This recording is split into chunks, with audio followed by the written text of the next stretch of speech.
Hello everyone. So we are discussing previous year NEET questions of the chapter Animal Kingdom and the topic classification of animals. So the question is select the correct statements and this question was asked in the year 2023. तो बेटा इस question में हमें different animal phylum से related कुछ statements दिए गए हैं, उनमें से हमें करेक्ट स्टेटमेंट्स चूज करने हैं. तो statement A is platyhelminthes are triploblastic, pseudocoelomate and bilaterally symmetrical organisms. NCERT check कर लेते हैं इसके लिए. तो एनसीईआरटी में लिखा हुआ है बेटा प्लेटीहेलमिन्थीज के लिए कि उनमें बायलेटरल सिमेट्री होती है, ट्रिप्लोब्लास्टिक होते हैं और एसिलोमेट्स होते हैं. और हमारे स्टेटमेंट में दिया हुआ है ट्रिप्लोब्लास्टिक जो कि सही है, स्यूडोसीलोमेट जो कि गलत हो जाएगा, अभी हमने देखा एसिलोमेट है वो, एंड बायलेटरल सिमेट्री करेक्ट हो जाएगा. पर एक फीचर गलत दिया हुआ है तो स्टेटमेंट ए गलत हो जाएगा. Then statement B is ctenophores reproduce only sexually and fertilisation is external. तो दोबारा से एनसीईआरटी देख लेते हैं. एनसीईआरटी में टीनोफोरा के लिए लिखा हुआ है reproduction takes place only by sexual means and fertilisation is external.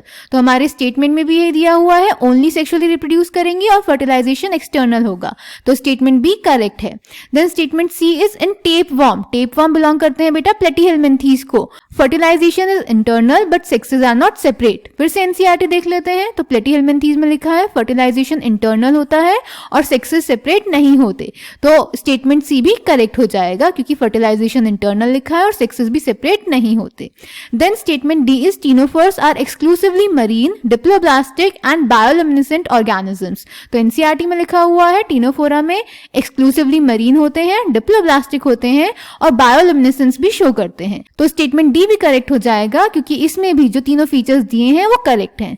Then statement E is in sponges fertilization is external and development is direct.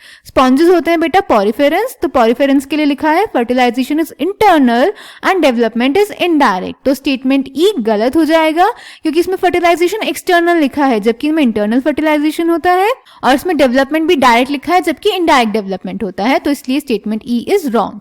तो अब ऑप्शंस चेक कर लेते हैं. ऑप्शन ए में बोल रहा है ए एंड ई ओनली. तो नहीं बेटा ये तो दोनों ही स्टेटमेंट्स गलत हैं, तो ऑप्शन ए गलत हो जाएगा.